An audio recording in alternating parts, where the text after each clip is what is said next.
TGR News, broadcasting from the State of Israel. Welcome back to TGR News. Shabbat Shalom. Well, this week is a little bit different with our food distribution. Day after tomorrow, I got to go to the Army, and I'll be gone for a week at least. Yes. So what we did is we just doubled, because the stuff that we're buying is stuff that it's okay for an extra week on the shelf. Yeah, because it's pastas and canned goods and stuff. It's nothing fresh. So we doubled up on everything and just gave them a 2-week thing. So a 2-week a dose of food. Supply of food.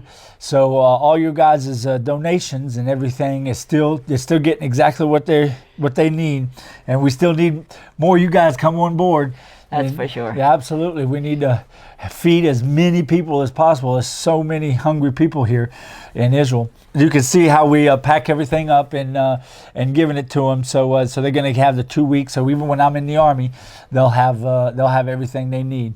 So we definitely appreciate all your guys' support, and thank you for that. Yes, thank you so much. Well, we got to get into it. There's a lot to talk about. Oh, we had a lot of things happen. Okay. Talking about the food, Tel Aviv was named the most expensive city in the world this week. It was, and most of it's because of food cost. Yeah, because the food all around the world is just going up. Yeah, so much. Absolutely. And Tel Aviv is apparently the most expensive city in the world now, which ties right into what we're doing here, with our trying to help feeding the people here. It is very expensive in this country. Everything it really super is. expensive. And every time you go to the grocery store, you get the same thing, but the bill keeps going up. Every month, every week when you go shopping. Yeah, it's true. It is. It's amazing. So Tel Aviv is now definitely the most. It's like a fact now. Tel Aviv is the most expensive city in the world. That's insane. Oh, that is. This week in the Arab sector, a 32-year-old woman was found murdered in her home. Her only crime was divorcing her husband. This kind of stuff never happens in the Jewish population. No, it's always in it. But it has to do with their mixed up mind in that, I don't know if I pronounce it right, the Shia law, where a girl could get raped and they'll still stone her to death or kill her because, it disgraced the family, even though it wasn't her fault, Yeah, it's insane. It's terrible the way they are. Move on. When the police came to a restaurant in Jaffa, it's called The Old Man and the Sea is the name of this restaurant. It's a fish restaurant a lot of people go to. I think they should stop going there. But anyway, when the police came to the restaurant in Jaffa to close it and take the owner for questioning for hiring terrorists, people who are really terrorists, all the workers of the restaurant attacked the police. This is the same restaurant, by the way, which just a couple months ago, that the manager of the place, which is the son of the owner of the place, was imprisoned for attempt of 12 murders and a terrorist attack on Jews. 12 different terrorist attacks that he tried to do, and they caught him. And this was the son of the owner, who was the manager of the restaurant. It's terrible the way the crime is going, and the Arabs just seem to go crazy. It's like a spirit is taking over them, and they're doing things, terrible things. Absolutely. Well, Bibi from the opposition is trying to pass a law allowing homes in Judea and Samaria region that they're not in a registered area, not in the the registered settlements, to let them go get electricity, to give them electricity from the government. Go ahead. Yeah, this should go through since Bennett gave the Arabs and the Bedouins the Negev, Yes, and I don't understand Jews giving away the land that God gave them. And first of all, we shouldn't have to be making a law for the Jewish population that is settling in their land to have electricity. I mean, it's just crazy. All this crazy stuff. Yeah, it really is.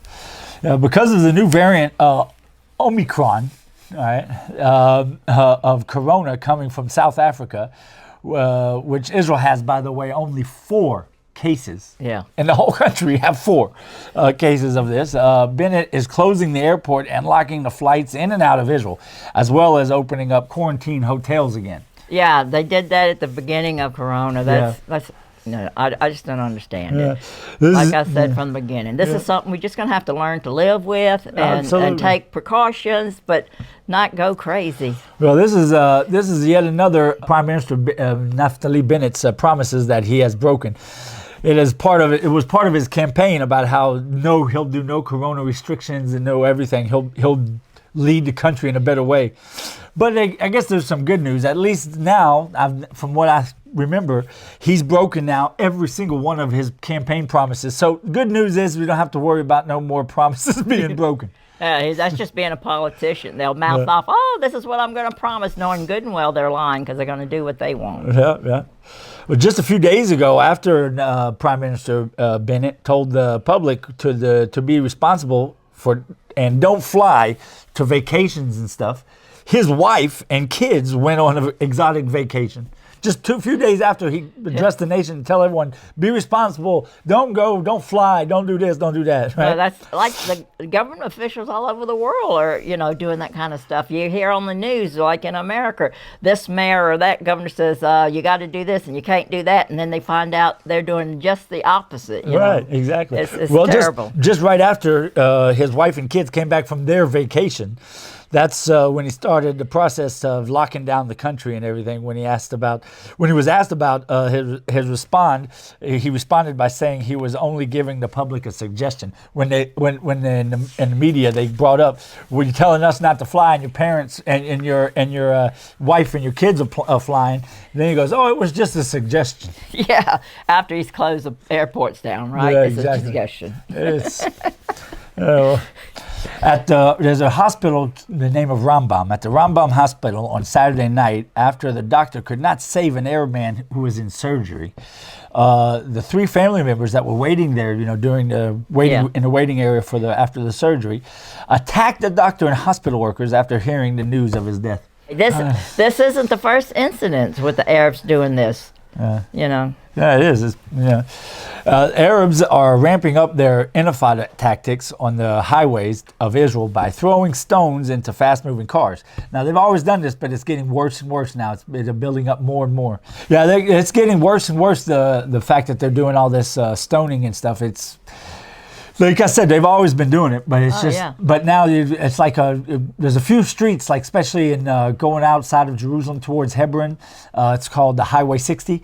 That's a highway where they're really ramping it up, and it's dangerous just to drive home after work. Oh, yeah. I even remember in the late 70s where we were on a bus, Daddy and I, and it got stoned. Yeah. It's like I said, it's just getting worse and worse. Yeah. Prime Minister Naftali Bennett showed his true colors this week in Knesset when he raised his voice in anger towards the head of the Shabak when he didn't agree to track the citizens that are sick with corona. He yelled at Eli Avidah, which is a Knesset member, and his coalition, saying, "Who do you think you are?" when this guy Eli was just agreeing with the head of Shabak. And not to track the Israeli people who are just sick. To remind you what the Shabak is, the Shabak is probably closest to the NSA in America. Not the FBI, because the FBI only deals with crime. Shabak deals also with security. So more like the NSA. Yeah, and it's just it's amazing. The government has lost their minds. You know, you don't track people because they're sick.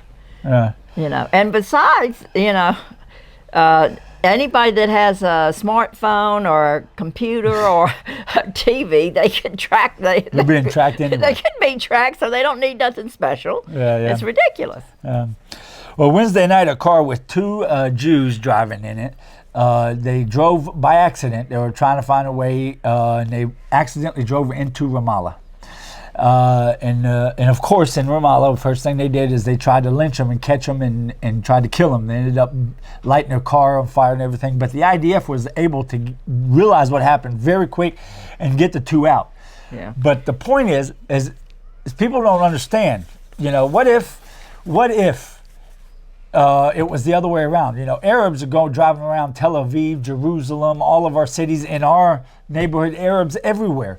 They don't get lynched and killed, but the second that two lone Jews drive accidentally into one of their cities, they were lucky to get out alive. There was, because in the Intifada in '99, I think it was June, but anyway, they had the two Israelis that ended up accidentally in Ramallah, and they did get lynched and killed. Yeah, they You were, know. like we said, they're lucky to get out alive. They were, Yeah, and the news said it was the youth that started the attack. Yeah. Like I said, remember last week I said, they're teaching the kids to hate Jews. I mean, youth aren't not supposed to be attacking people. They're supposed to be getting an education so they Yeah. can, do Absolutely. things. Absolutely.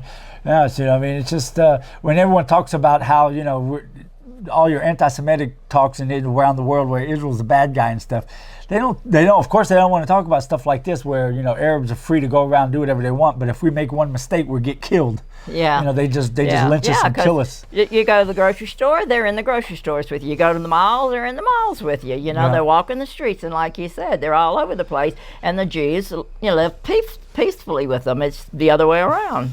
The Yeah. Arabs aren't peaceful. Well, this week was Hanukkah. Happy Hanukkah. Happy Hanukkah. The Israeli president Herzog went to Hebron to the Cave of the Patriarchs to light the first candle of Hanukkah.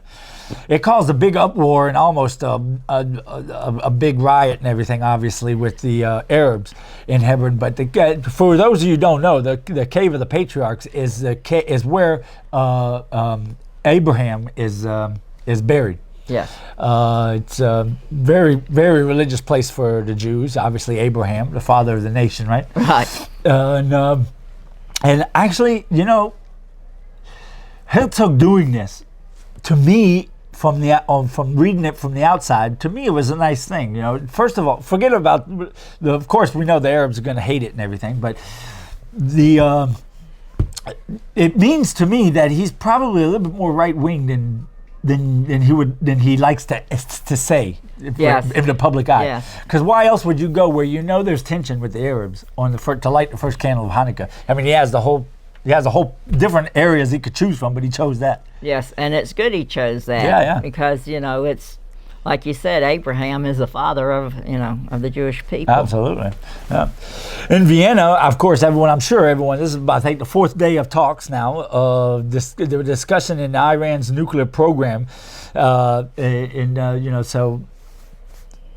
good luck with the talks. But anyway, Israel is trying to get all the countries, including the U.S., to put a military option on the table. Israel proposes that the countries in the Middle East come together and show Iran a military strength, which is the only option. All these talks, everyone keeps talking, and Iran's still getting closer and closer while everyone's talking. They're still going, and pretty soon and they're doing more and more, like you said, during the talks. And you can blame U.S. again for all of what they did with Iran in the nuclear talks to begin with. Yeah, it's President Biden's campaign in his campaign he promised to make a stricter nuclear deal with Iran, and not only is he not doing that, he's even making a less strict of a deal because he's just weak. It just looks like he's just weak. He can't get anything done.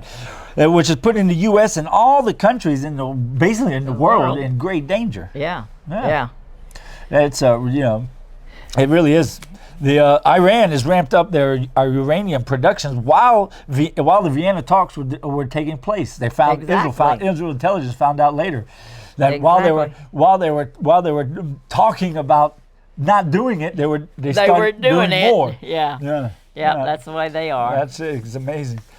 The top Air Force commander in the IDF said in an interview on the Israeli news that our Air Force is making big steps to upgrading the technology needed to take care of an Iran that is a nuclear power, and doing a lot of exercise and stuff. Obviously, he couldn't go into details. But Israel. They have to. They have to prepare. Israel knows that they're the only ones that are going to take care of them because in past wars. Countries that are supposed to be allies have not helped out. Yeah, Israel's already understood that we got to get ready for the new reality of Iran as a nuclear power. Yeah. Yes. Well, the Arab criminal element here in Israel, which we've been talking about a lot lately, has been stealing produce from the Israeli farmers. Finally, the farmers are fed up. They are building their own little army with high-tech surveillance and to deal with it. But Israel's never been really good with the farmers here in Israel. I don't know why. We need them, man. Yeah, we do. The and they've always had problems with the heirs, but like you said, it's gotten worse and worse and worse. Yeah, because they're not doing less. And the government doesn't seem to be helping them. So we need to be praying that they get the help they need. Absolutely. Maybe I'd go volunteer for him if I had time. Stay in guard for him if I had time. Prime Minister Bennett until now still hasn't moved into the Prime Minister's house in Jerusalem. He still lives outside of Jerusalem. But now he asked for a 35 million shekel remodel to be able to move into the Prime Minister's house finally in Jerusalem. And he's only temporary. And he's only temporary. So and it not don't only make that, sense. And it probably don't make sense to you guys that I'm bringing this up, but I'm going to tell you why now I brought this up. If you remember everything against the old ex-Prime Minister Benjamin Netanyahu, he was always being attacked for spending money, wasting money, taking money, all this kind of stuff, right? And it was the exact opposite. The house actually had some leaky parts in the roof and everything. But so now Naftali Bennett, Prime Minister Bennett, he's decided he needs 35 million shekels to remodel the house. Just to live in it a little bit. That's okay because he's supposed to give up the range. That's okay because it wasn't Bibi, right? Yeah. Yeah. That's well. Anything you want to talk about? No, I think you've covered it all. We appreciate your prayers. Ola's doing good. Yep. And this week she is able to put a foot down a little bit. So we appreciate your prayers. We know the prayers are helping her heal faster. Amen. Okay, well, we appreciate it. And don't forget to join us at goldenreport.com. And until next week, bye-bye. Bye-bye. God bless.